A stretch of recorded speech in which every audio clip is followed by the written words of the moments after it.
네, 여러분 안녕하세요. 유현대습니다. 자, 저번 시간에 이어서 저희 파워비아이 데스크탑 시각화에 관련된 부분, 자, 불러왔던 파일에서 간단하게 우리가 어떤 트리맵이라든가 막대 차트를 만드는 걸 확인하셨을 텐데, 지금 보시는 이 데이터 구조, 여러분들 혹시 지금 이 강좌를 처음 보신 분들은 앞단의 데이터 구조를 확인해 주면 하셔야 될 것 같고요. 자, 데이터 구조를 보시면 지금 보시는 것처럼 고객, 담당자, 주문 일자, 그 다음에 분류 제품에 대한 단가 수량이 나와 있는데, 지금 매출에 대한 정보를 하시려고 하시면 단가 곱하기 수량에서 매출에 대한 정보가 없잖아요. 그러니까 원본 소스에다 일단 만들어 놔야 되겠죠. 그때 제가 말씀드린 것처럼 원본 소스에서 매출이라고 하는 필드를 만들 수도 있고, 또는 데이터 모델링에서 새 측정값이라고 하는 부분을 만들어낼 수 있다고 했는데, 측정값이라든가 이런 부분들은 제가 기본적으로 어려울 수 있기 때문에 우리가 좀 내공이 좀 쌓인 상태에서, 얘네가 좀 익숙해진 상태에서 말씀을 드려야지 여러분들이 좀 견디실 수 있으세요. 안 그러면 정말 힘들어지고 괜히 처음부터 좀 뭐 센 거를 말씀드리면 중도에 포기하실 분들이 많으시고, 아 이거 나랑 안 맞나 보다 막 이렇게 생각하실 수 있기 때문에, 혹시라도 여러분들 기본적인 내용을 좀 아시는 분들은 덱스에 관련된 부분에서 뎁스 있게 나갈 때 그 부분을 좀 참고해 주시면 될 것 같아요. 자, 일단은 저희가 새 열을 만들어서 단가 곱하기 수량이라고 하는 그런 매출에 대한 정보를 원본 소스에다 만들어 놓을 겁니다. 자, 그래서 새 열을 만들어야겠죠. 그래서 새 열을 선택하시면 돼요. 자, 새 열을 선택해서 저희가 새 열에다가 기본적으로 단가 곱하기 수량이라고 하는 걸 만들어 놓을 거니까, 자, 지금 보시는 것처럼 새 열을 만드는 순간에 열이 만들어지고 이 수식 입력 창과 같은 지금 보시는 것처럼 상단에 열 이퀄 그다음에 깜빡깜빡이는 내용을 확인하실 수 있으실 거예요. 자, 열의 이름을 주셔야 되고요. 그래서 저는 매출이라고 줄 겁니다. 매출은 지금 현재 데이터는 지금 저희가 하나밖에 없잖아요. 그래서 그전에도 제가 말씀을 드리긴 했는데 다시 한번 확인을 해 보시면, 우리가 데이터베이스적인 개념에서 거의 모든 데이터베이스는 다 그렇진 않지만 거의 일반적으로 거의 다 모든 데이터베이스가 구문 자체는 거의 통일화되어 있습니다. 물론 안 그런 경우도 있지만, 무슨 얘기냐? 우리가 어떤 수식으로 데이터의 구조에서 뭔가를 그러니까 테이블을 불러올 때 어떤 식으로 명명을 하냐면요. 테이블명, 테이블 이름 쓰고요. 그 다음에 중괄호, 그 다음에 열 이름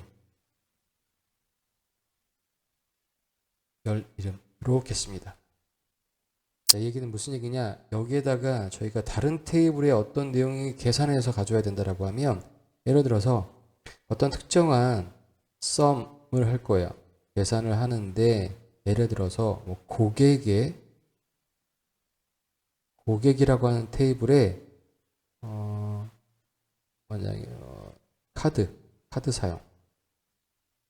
예를 들어서 이런 필드 열이 있다고 생각해 보시면, 이 얘기는 무슨 얘기냐면, 이 열에다가 고객이라고 하는 테이블에 카드 사용이라고 하는 열에 있는 값들을 다 더해서 어떻게 해요? 여기다 가져와라. 물론 이 예제가 이 상황에 맞지는 않겠지만, 이런 수식을 썼을 때의 기술하는 방법이 지금 보시는 것처럼 테이블 이름, 그 다음에 열 이름이라고 하는 이런 구조로 만들어진다고 하는 겁니다. 자, 그래서 저희가 여기다가 이제 수식을 만들어 넣을 건데, 자, 보시는 것처럼 매출이라고 하는 거는 이 테이블에 대한 이름이 매출이라고 하는 테이블이었죠. 그런데 현재는 다른 테이블이 없잖아요. 그리고 지금 현재 저희가 작업하는 거는 이 테이블 안에서 작업하는 거죠. 이 테이블 안에서 작업하는 거기 때문에 지금 보시는 것처럼 저희가 매출이라고 하는 이 데이터의 내용을 제가 이거를 선택하면서 이렇게 다시 버튼이 눌러져서 여기서 다시 완성을 하시면, 현재 이 테이블 안에다가 집어넣는 거잖아요. 그러니까 테이블명을 굳이 만들어 놓을 필요가 없어요. 중괄호만 하시면 어떻게 돼요? 열에 대한 구조가 나오죠. 그래서 선택하시면 중괄호만 딱 치시면 드롭이 나와서 여러분들이 마우스로 선택하실 수 있습니다. 아니면 키보드의 방향키를 선택하시고 마우스로 여러분이 선택하시려고 하시면 더블 클릭 하시면 돼요.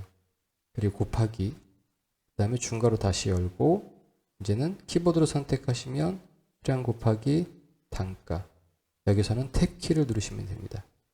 자, 그래서 수식이 완성되어 있죠. 매출이라고 하는 거는 수량이라고 하는 열에 있는 각각의 값들을 단가라고 하는 열의 각각의 값으로 다 곱해라. 엔터만 누르시면 지금 보시는 것처럼 매출이라고 하는 열이 새롭게 만들어지면서 각각에 해당되는 값들의 내용이 계산되고 그 다음에 여기에도 뭘로 되어 있습니까? 매출이라고 하는 내용이 보이실 거예요. 그런데 지금 보시는 것처럼 앞에 아이콘의 모양이 어떻게 되어 있죠? 자세히는 잘 안 보이시겠지만 여러분 화면에서 여러분들 나중에 확인하시면 테이블의 구조가 되어 있고 어떤 특정한 열에 대한 부분이 색깔로 칠해져 있는 거 확인하실 수 있으실 거예요. 즉 계산돼서 생성된 열이라고 하는 것을 또 디테일하게 표현해 주고 있는 거죠. 자, 이렇게 끝나셨으면 입력이 되셨으면 저희가 다시 보고서 창으로 들어가시게 되면 이때는 이제 매출이라고 하는 정보를 확인하실 수 있으실 거예요. 그렇죠? 이름은 매출이라고 하는, 갖다 대시고 보시면은 이름은 매출이라고 하는 테이블에 매출이라고 하는 열이죠. 매출이라고 하는 필드를 나타내는 거예요. 자, 그래서 지금 보시는 것처럼 제가 시각화의 종류에는 크게 뭐가 있다고 말씀드렸죠? 슬라이서, 그 다음에 네임카드, 그 다음에 나머지들. 그쵸? 자, 이번에는 저희가 다른 그냥 일반적인 거 몇 가지 그때 말씀드렸으니까 이번에는 네임카드를 말씀드릴게요. 이 카드라고 하는 카드가 있죠? 자, 카드를 선택하시면 빈 공간에 얘가 임의적으로 공간을 차지하고 카드가 만들어진 걸 보실 수 있으실 거예요. 그런데 얘가 사용되는 부분은 필드가 하나밖에 없죠. 여기다 표시해야 될 거를 하나만 표시하면 되는 거예요. 저는 매출을 새로 만들었으니까 이제 매출을 드래그 하셔도 되고요. 아니면 이 앞에 있는 체크 버튼에서 얘를 체크하시면 매출이 일로 들어가는 걸 확인하실 수 있으실 거예요. 자, 지금 보시는 것처럼 이제 어떻게 됐습니까? 전체 총 매출에 대한 부분이 간단하게 표시가 된 거를 확인하실 수 있죠. 자, 네임카드 하나 더 만들게요. 제가 네임카드 하나 더 만들고요. 카드를 만들고 이번에는 기본적으로 주문의를 여기다 갖다 놓을게요. 주문의를. 자, 그럼 주문일에 대한 부분이 처음 주문일이 나왔죠. 왜냐하면 주문일이 한 개가 아니라 여러 개가 되는 거죠. 자, 여기서는 잘 보시면 매출이라고 하는 숫자 값을 갖다 놓으면 자동적으로 어떻게 됐습니까? 매출이라고 하는 숫자 값을 얘가 기본적으로 확인해 보시면 합계를 한 거죠. 기본적인 이 네임 카드에 들어갈 수 있는 함수들은 지금 보신 합계 평균 채도값, 고유개수, 개수, 표준 편차, 중앙값, 여러 다른 값으로 표시, 총 합계의 백분율, 이렇게 다양한 형태로 표시할 수 있는 거죠. 기본적인 함수를 제공해 주고 있습니다. 이 날짜 같은 경우는 합계를 할 수가 없잖아요. 날짜 데이터이기 때문에. 그래서 처음 주문일이 표시된 건데 마찬가지로 확장 버튼을 누르셔서 어떠한 계산에 대한 부분을 생각하신다고 하시면 전체 개수를 선택하시면 그렇죠? 그러면 주문일 개수는 결국은 주문일자가 들어간 거니까요. 주문일의 하나의 주문을 우리가 생각을 하게 되면 총 1043개의 주문이 이루어진 거죠.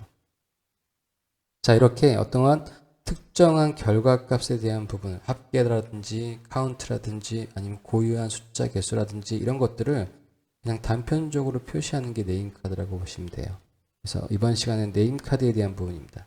자, 근데 재밌는 것 중에 하나는 파워 BI 데스크탑 이러한 시각화 어플리케이션이 가지고 있는 장점 중에 하나는 뭐냐면 제가 음료를 선택하잖아요.